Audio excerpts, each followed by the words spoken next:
Good morning, peeps.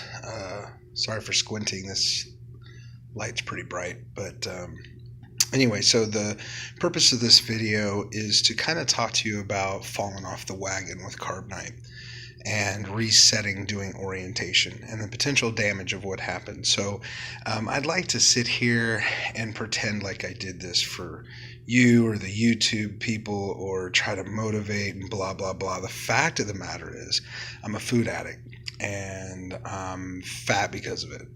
And so the story this time I went that 14 days and then I was going to go 7 and continue doing that 7 then 14 and 7 then 14.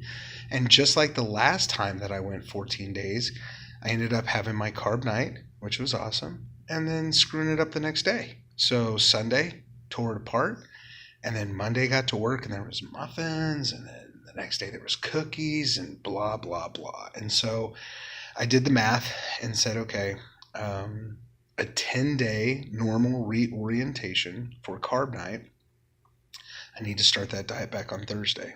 And so I just ate like I normally ate when I'm not on the diet, which is not awesome. However, my failure I can share, and maybe that will motivate you. And the truth is that falling off the wagon is common. It's not awesome, but we fall down. The big thing is, can we pick ourselves up?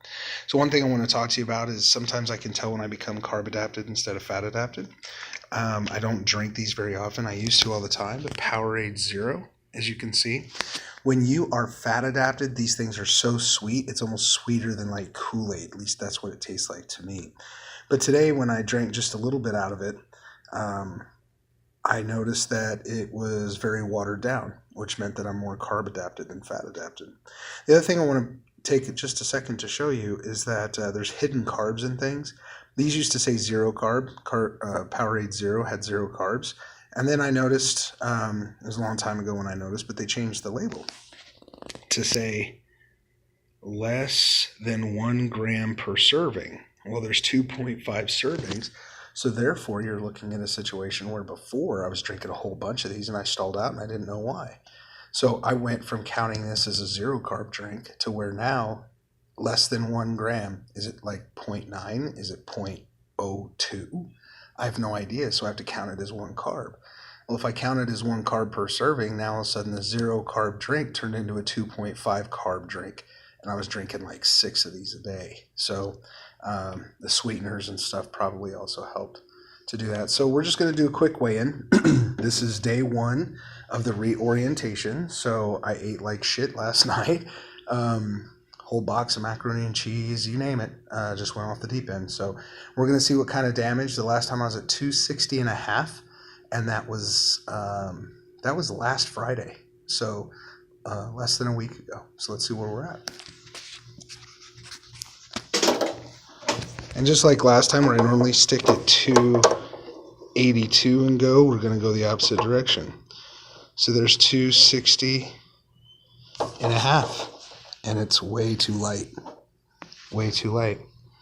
So now we'll go to 262, 264, 266, 268, 270, 272 is too heavy. So 271,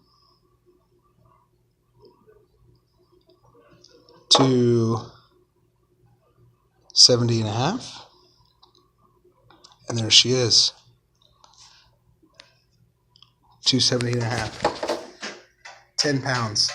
So good news is the majority of that's probably water weight. I've probably gained about 3 pounds of fat out of this deal, is my guess. So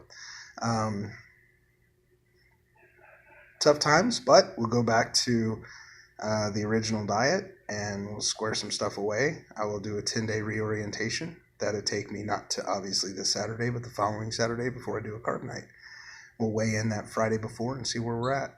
All right, today is Thursday, the 15th, which can't remember which day of the diet is, but last Friday was 34 days, so you can do the math.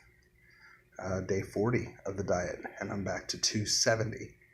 So, all right, see you later.